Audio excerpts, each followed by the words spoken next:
नमस्कार दोस्तों, स्वागत है आप सभी का आपके अपन चैनल पर। आज के वीडियो में हम लोग सीटेट 2024 के लिए मैथ्स पेडागोजी के 30 क्वेश्चन कवर करेंगे, जिसमें 15 क्वेश्चन न्यूमेरिकल और 15 क्वेश्चन मैथ्स पेडागोजी के शामिल होंगे। दोस्तों, यह वीडियो रियल एग्जाम पेपर जैसा है जो आपकी 14 दिसंबर को एग्जाम में आने वाला है, तो ऐसा ही पेपर आपको देखने को मिलेगा। तो वीडियो को लास्ट तक देखिएगा। पेडागोजी पेपर 1 और मैथ्स पेडागोजी पेपर 2 दोनों लोगों के लिए पेपर काफ़ी ज़्यादा इंपॉर्टेंट होने वाला है, तो ऐसा ही वीडियो आपको पेपर देखने को मिलेगा एग्जाम में। तो वीडियो को लास्ट तक देखिएगा। पहली बार आए सब्सक्राइब करिएगा, वीडियो अच्छा लगे तो लाइक करिएगा। पहला क्वेश्चन देखिए, 5 मित्रों की औसत लंबाई 150 सेंटीमीटर है। यदि इनमें से 4 मित्रों की लंबाई 153, 150, 151 और 147 है, तो पांचवें मित्र की लंबाई क्या होगी?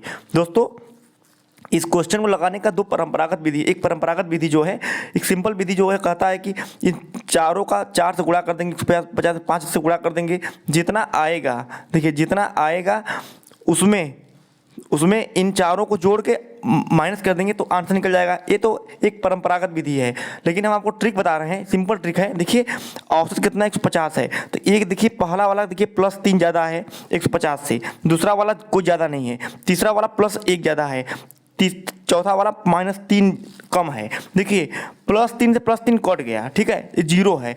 ये +1 क्या है, ज़्यादा है, तो इसका मतलब पांचवा जो होगा इसको माइनस करने के लिए, माइनस क्यों करेंगे, क्योंकि हमको 150 औसत रखना है, तो इसको 150 करने के लिए एक माइनस करना पड़ेगा। इसका मतलब पांचवें वाले का जो लंबाई होगी वो होगी 149 सेंटीमीटर, क्योंकि ये +1 है तो -1 करेंगे तो 150 आ जाएगा, तो 150 रखने के लिए औसत 149 सेंटीमीटर की लंबाई आ जाएगी। ऑप्शन नंबर भी बिल्कुल करेक्ट हो जाएगा।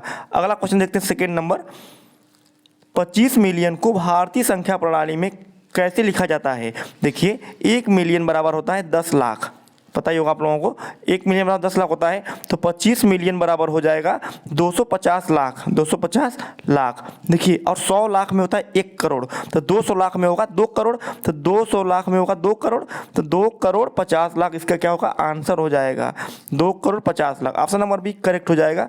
नेक्स्ट क्वेश्चन देखते हैं, क्वेश्चन नंबर 3 देखिए, एक दुकानदार ने 11 लीटर 370 ml सेव का जूस, 8 लीटर 490 ml संतरे का जूस और 3 लीटर 150 ml को मिलाया। तैयार मिश्रण को 950 ml क्षमता की छोटी बोतलों में भरा गया।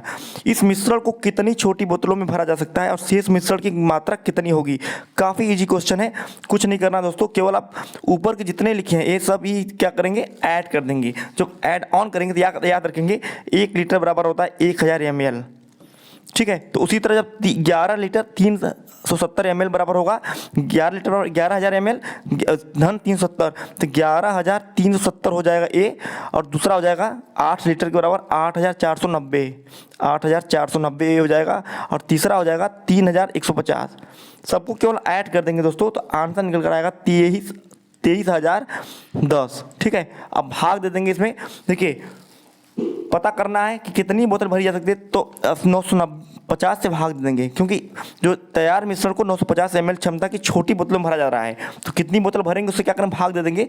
जब भाग देंगे तो आंसर, भाग देंगे चेक भी कर सकते हैं, तो आंसर निकल कर आएगा 24.210, ठीक है, ये आपका आंसर निकल कर आएगा।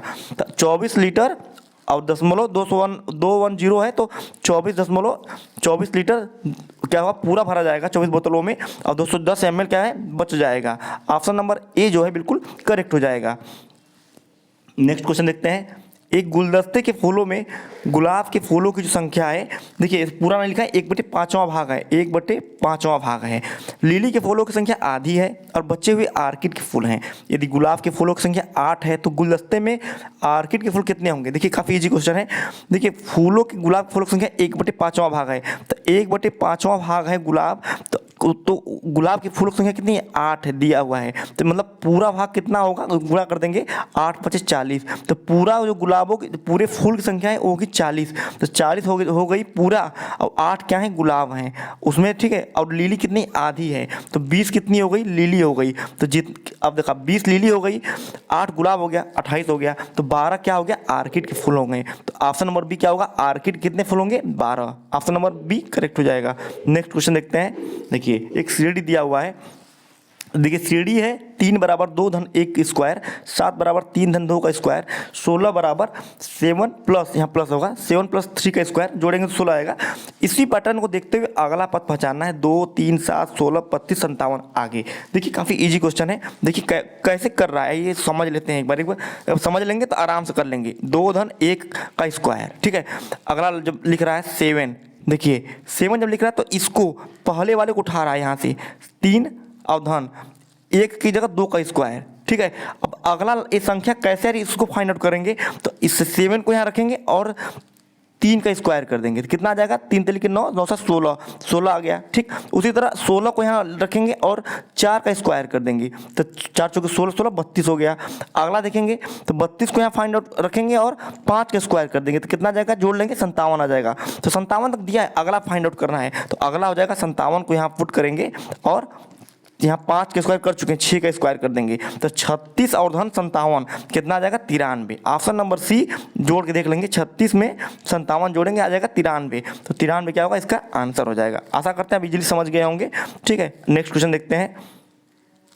देखिए क्वेश्चन नंबर 6 देखिए, एक 4 अंकों की संख्या में 100वें स्थान पर, सैकड़े के स्थान पर 0 है, दहाई के स्थान पर अंक जो है इकाई के स्थान पर अंक से 2 गुना है, जबकि 1000वें स्थान पर अंक इकाई के स्थान पर अंक से 3 गुना है, संख्या क्या होगी। दोस्तों काफ़ी इजी क्वेश्चन है, छठवां का जो सी हो जाएगा। देखिए सैकड़े के स्थान पर 0 लिखा हुआ है, देखिए दहाई के स्थान पर जो अंक है, मतलब दहाई के स्थान पर 4 है, इकाई के स्थान पर अंक का 2 गुना है तो 2 गुना हो गया ना, ठीक है। अब 1000वें स्थान पर जो अंक है इकाई के स्थान का 3 गुना है, देखिए 3 गुना हो गया तो ऑप्शन नंबर सी बिल्कुल करेक्ट हो जाएगा।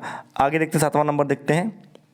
देखिए क्वेश्चन नंबर 7 देखिए, 2 सेंटीमीटर भुजा वाले 18 वर्ग एक करेंसी नोट को पूरा ढक देते हैं, मतलब जो 18 वर्ग का बन रहा है, ठीक है, करेंसी नोट।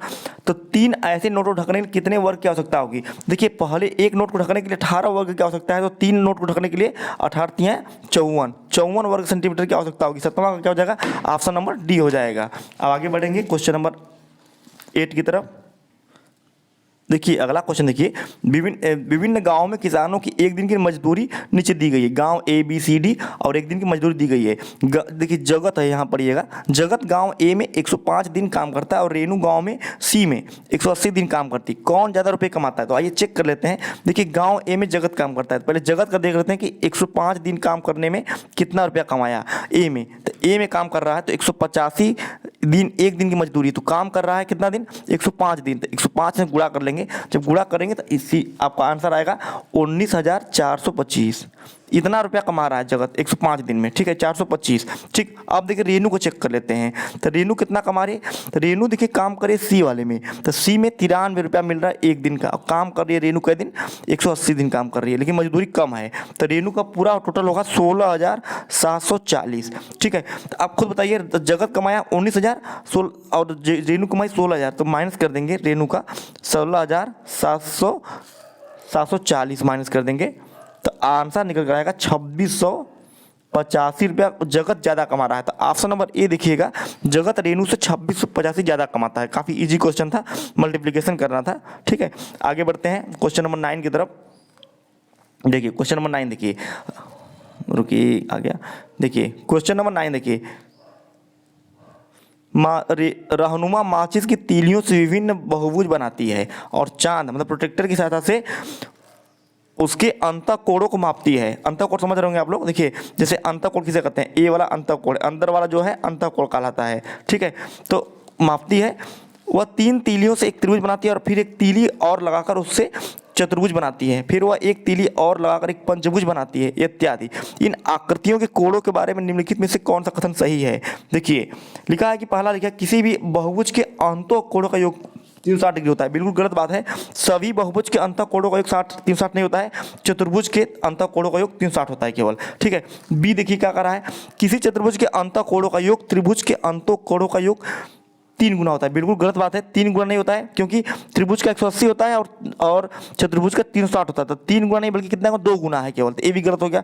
ऑप्शन नंबर सी देखिएगा, जब भुजाओं की संख्या बढ़ती है तो बहुभुज के अंतः कोणों की मापों का योग बढ़ता है। ये बिल्कुल करेक्ट बात है। देखिए जब भुजा की संख्या बढ़ेगी, जब 3 भुजा है तो 380 मिलेगा, 4 है तो 360 मिलेगा, 5 मिलेगा तो बढ़ेगा। तो वही कह रहा है कि जब भुजाओं की संख्या बढ़ेगी तो बहुभुज के अंतः कोणों का जो योग है बढ़ता जाएगा। काफ़ी ईजी फार्मूला n-2 गुणे 90। देखिए n क्या है, बहुभुज की भुजाओं की संख्या है। जितनी जितनी भुजा बढ़ेगी, जिसे अब निकालना है एग्जाम में आपको, तो n की जगह 3 रखेंगे, 3 में से 2 गया 1, तो हो जाएगा,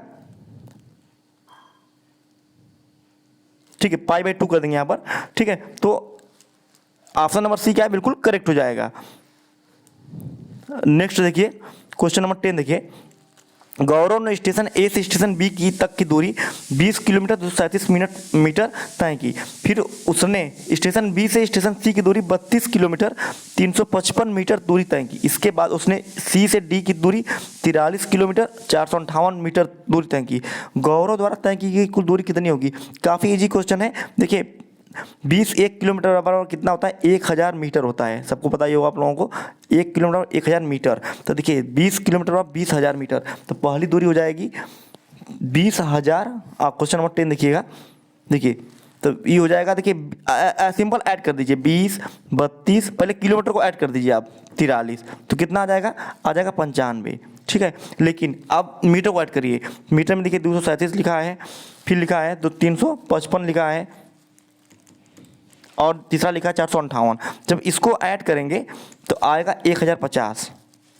तो 1 किलोमीटर पर 1000 मीटर, तो 1000 माइनस कर देंगे तो 1 किलोमीटर बन जाएगा। तो 95 और धन 1 ये हो जाएगा 96 किलोमीटर। अब 50 मीटर बच जाएगा, तो 96 kilometer 50 meter. Option number C इसमें करेक्ट हो जाएगा एकदम। अगला क्वेश्चन देखिएगा, मालिनी ऐसी मालाएं बनाना चाहती है जिसमें से प्रत्येक में 18 सीपियां हों। उसने 200 सीपियां इकट्ठी की, जिसमें से 3 सीपी टूट गई। तो दी गई परिस्थिति में निम्नलिखित में से कौन सा कथन सही है? देखिए तो अब 4 ऑप्शन रीड करेंगे तो पाएंगे कि बी वाला, देखिए मालिनी को 11 मालाएं बनाने के लिए 1 सीपी की आवश्यकता और है। देखिए एक सीपी में, एक माला में 18 सीपी है, तो 11 सीपी में कितना होगा? 11 × 88, 11 88 के 8, 11 कम 11 98, 198 माला लगेगा, टोटल सीपी लगेगी। ठीक है, तो एक सीपी टूट गई है, तो कितना बचा उसके पास? 3 सीपी टूटी है, तो 197 बचा। इसका मतलब 198, अगर 11 माला उसको बनाना है तो 198 सीपियों की आवश्यकता है होगी। तो इसका मतलब कि उसको 11 माला बनाने के लिए 1 सीपी की आवश्यकता और होगी, क्योंकि उसके पास टोटल 197 है, तो इसको 1 सीपी की आवश्यकता और होगी। ऑप्शन नंबर बी करेक्ट हो जाएगा। अगला क्वेश्चन देखिएगा, टीम ए ने पहली पारी में 368 रन और दूसरी पारी में 458 रन बनाए। टीम बी ने पहली पारी में 395 और दूसरी पारी में 439 रन बनाए। किस टीम ने मैच जीता और कितने रन से? काफ़ी इजी क्वेश्चन है। टीम ए का अब जोड़ लेंगे, टीम बी का जोड़ लेंगे रन, आप इजीली फाइंड आउट कर लेंगे। तो 368 रन पहला आया और दूसरी पारी में 458 रन बनाया है टीम ए ने। तो दोनों को जब ऐड करेंगे तो पाएंगे कि 826 आ रहा है इसका। ठीक है, अब बी का चेक कर लेते हैं। बी के 395 बनाए और 439 बनाए, तो दोनों को फाइनल 800 कितना आएगा? 834 आएगा।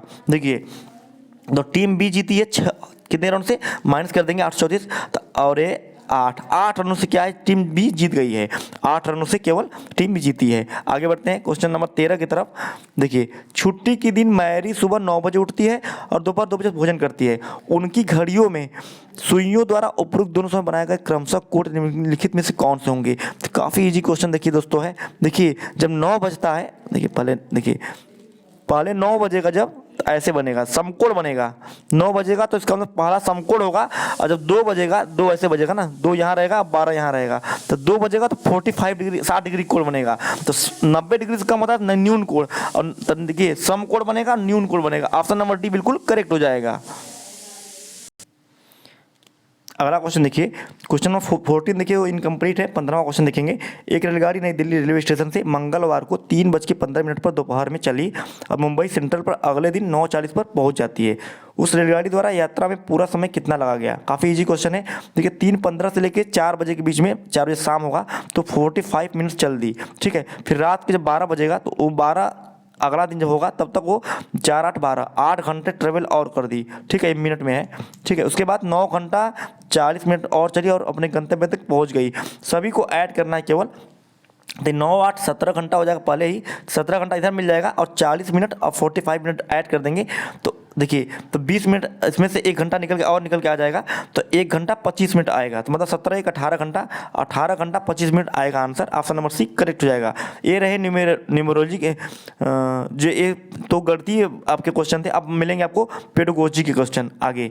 देखिए 16वां क्वेश्चन देखिए, एक पौधे का वृद्धि चार्ट दिया गया है, 0 5वां 10वां 15वां 20वां दिन का है। अब पौधे की लंबाई कितना कितने बढ़ रही है, पौधे की लंबाई में सबसे कम वृद्धि कब हुई, तो 16 का देखिए सी देखिए 15 से 20वें दिन देखिए, 15वां दिन देखिए इसका लंबाई था 8.9 और 20वां दिन इसकी लंबाई थी 11.3, तो सबसे कम लंबाई जो बढ़ी वृद्धि को हुई 15वें से 20वें दिन के बीच हुई। आप करके भी देख चेक कर सकते हैं, काफ़ी इजी क्वेश्चन है, माइनस करना है केवल, ठीक है।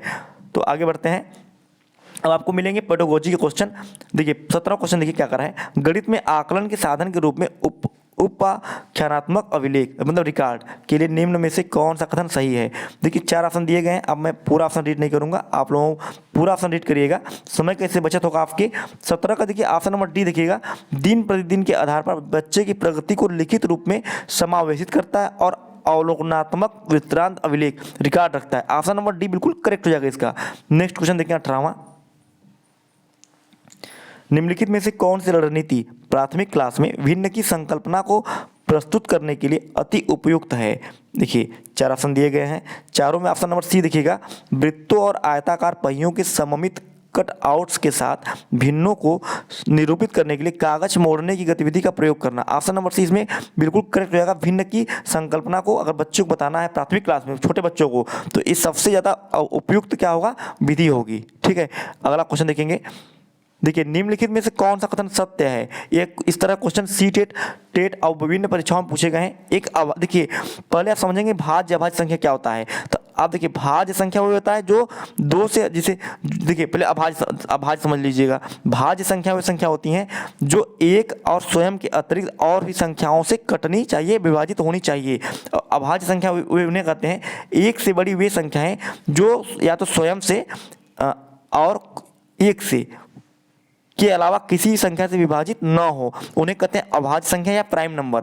एक जो होता है ना अभाज्य होता है ना भाज्य होता है, ठीक है। न तो वो अभाज्य संख्या की और न ही भाज्य संख्या की क्राइटेरिया फुलफिल करता है। तो ऑप्शन नंबर डी बिल्कुल करेक्ट हो जाएगा, एक न तो अभाज्य है न ही भाज्य संख्या है। आगे बढ़ते हैं क्वेश्चन नंबर 20 की तरफ।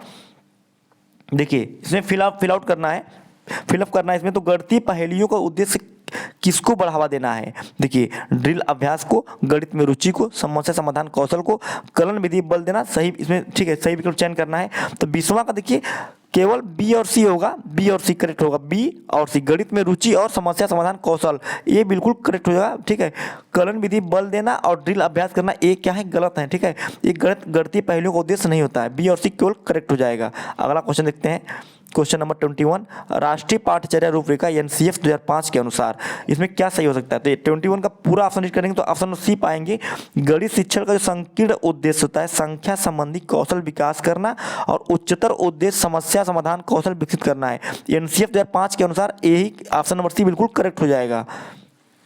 क्वेश्चन नंबर 22 देखिए 22वां नंबर, 73 धन 35 धन 27 को इस तरह से दी गई 3 संख्याओं को जोड़ योग करते समय एक विद्यार्थी निम्नलिखित रूप में परिकलन करता है। आप इस तरह देख सकते हैं, विद्यार्थी ने निम्नलिखित में से संख्याओं के जोड़ योग के कौन से गुणधर्म का पालन किया। तो ऑप्शन नंबर ए का पालन कर रहा है, क्रम विनिमय एवं साहचर्य नियम। देखिए एक जो विद्यार्थी कर रहा है यह क्रम विनिमय एवं साहचर्य नियम का पालन कर रहा है जोड़ करते समय। नेक्स्ट क्वेश्चन है 23, जब 45 को 5 से गुणा करने को कहा गया तो एक छात्र ने 45 को 5 बार जमा कर दिया। निम्नलिखित कथनों में से कौन सा कथन दिए गए संदर्भ के संबंध में अति उपयुक्त है। तो ऑप्शन नंबर बी देखिएगा, छात्रा के द्वारा उपयोग की गई रणनीति उसकी रचनात्मकता को दर्शाती है क्योंकि वह योग के ज्ञान को गुणन में विस्तारित करने में सक्षम है। ठीक है, देखिए अगर वो योग के ज्ञान को गुणन नहीं कर पा रही है तो जमा क्यों कर रही है, इसका मतलब है कि वो योग के ज्ञान को गुणन के रूप में विस्तार करने में वो सक्षम है, उसे उसका कंसेप्ट क्लियर है एक प्रकार से। अगला क्वेश्चन देखिए 24, राष्ट्रीय पाठ्यचर्या रूपरेखा एनसीएफ 2005 की गणित शिक्षण पर आधार पत्र के अनुसार आकलन की अपरिष्कृत विधियां गणित की को यांत्रिक गणनाओं के रूप में देखने के दृष्टिकोण को बढ़ावा देती हैं। निम्नलिखित में से कौन सा दिए गए कथन के अर्थ की सही व्याख्या करता है? तो चारों ऑप्शन को रीड करेंगे तो पाएंगे कि ऑप्शन नंबर ए, गणित में आकलन की प्रकृति ने गणित को केवल समस्या के समाधान हेतु कार्यविधि और अभिकलनीय कौशल को समाविष्ट करने के रूप में प्रस्तुत किया है। ऑप्शन नंबर ए बिल्कुल करेक्ट हो जाएगा। अगला क्वेश्चन देखिए, क्वेश्चन नंबर 25। देखिए 25 का रहा है, श्री जावेद गुणजों की अवधारणा कक्षा में प्रारंभ कर रहे हैं। उन्होंने 3 शिक्षण गतिविधियों की योजना बनाई है। पहला, श्यामपट्ट पर 2 के गुणज लिखिए और उन्हें वास्तविक जीवन के उदाहरण से जोड़िए। दूसरा, स्पष्ट करें कि किसी संख्या के अंकों की संप्लाव गिनती स्किप काउंटिंग से गुणज बनते हैं। तीसरा, 2 रुपये के अनेक सिक्के ने और 1 सिक्के 2 सिक्कों 3 सिक्कों आदि के ढेर बनाए। अवधारणा को अच्छी तरह समझाने के लिए इन गतिविधियों को सर्वाधिक उपयुक्त क्रम क्या होगा? देखिए इन अगर बात की जाए तो सबसे पहले जो श्री जावेद हैं उनको ऑप्शन तीसरा को फॉलो करना चाहिए, उसके बाद दूसरे को, उसके बाद पहले को। क्यों? देखिए तीसरा वाला करेंगे तो बच्चे को देखिए मूर्त चीज़ों से, मतलब जो कंकड़ पत्थर सिक्के हैं उनके माध्यम से सीखेंगे तो सबसे पहले इंपॉर्टेंट रहेगा। देखिए सबसे पहले मूर्त जो सिखाएंगे तो 2 रुपये के अनेक सिक्के ने उन्हें एक ढेर के रूप में बनाए, तो बच्चा देखेगा सीखेगा। ऑप्शन नंबर 3 एकदम करेक्ट हो जाएगा पहले। सेकेंड नंबर पर करेंगे कि स्पष्ट करें कि किसी संख्या के अंक की संप्लाव गिनती की गुणज बनते हैं, ये इसको दिखाएंगे सेकेंड वाला। और तीसरे और लास्ट क्रम में क्या करेंगे, श्यामपट्ट पर 2 के गुणज लिखिए और उन्हें वास्तविक जीवन के उदाहरण समझाइए। तो 3, 2, 1 का जो क्रम है बिल्कुल करेक्ट हो जाएगा। ऑप्शन नंबर डी सही है।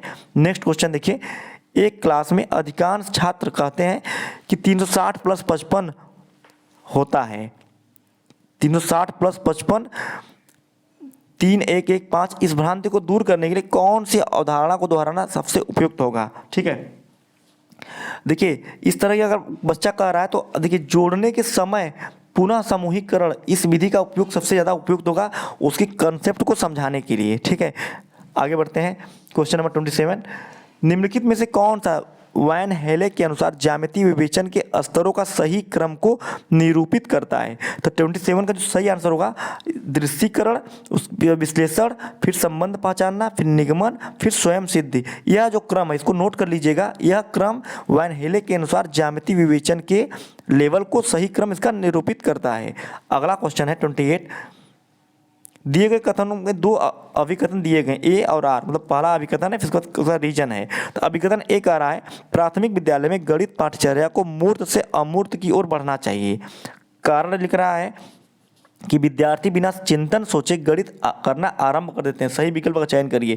तो 28 में जो सही आंसर होगा ऑप्शन नंबर सी केवल होगा, ये सही होगा, परंतु आर बिल्कुल गलत होगा। क्योंकि देखिए दोस्तों, प्राथमिक क्लास में जो गणित पाठचर्या को मूर्त से अमूर्त की ओर बढ़ना चाहिए। जैसे कोई बच्चों को कंकड़ पत्थर के माध्यम से, सिक्कों के माध्यम से उसको आप समझाएंगे कि ये 1 है या 2 है, तो उसको फिर उसके बाद ये जब एक अंक पर दिखा देंगे उसके बाद 1 और 2 की परिकल्पना कॉन्सेप्ट को समझाएंगे, मतलब मूर्त से अमूर्त की तरफ ले जाएंगे। लेकिन जो रीजन दिखा रहा है, कह रहा है कि विद्यार्थी बिना चिंतन सोचे गणित करना आरंभ कर, ये बिल्कुल गलत है। बिना चिंतन के कोई भी विषय आरंभ नहीं किया जा सकता है। तो ऑप्शन नंबर सी बिल्कुल करेक्ट हो जाएगा।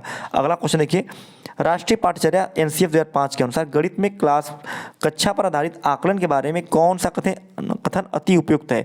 चारों ऑप्शन को रीड करेंगे तो पाएंगे ऑप्शन नंबर ए जो है 29 में, ये बिल्कुल करेक्ट हो जाएगा। इसे सिर्फ विद्यार्थियों के मूल्यांकन के लिए ही नहीं करना चाहिए, बल्कि प्रतिपुष्टि मतलब फीडबैक प्रदान करने एवं शिक्षण अधिगम की प्रक्रिया को सुधारने के लिए भी प्रयोग करना चाहिए। ठीक है, लास्ट क्वेश्चन वीडियो का है,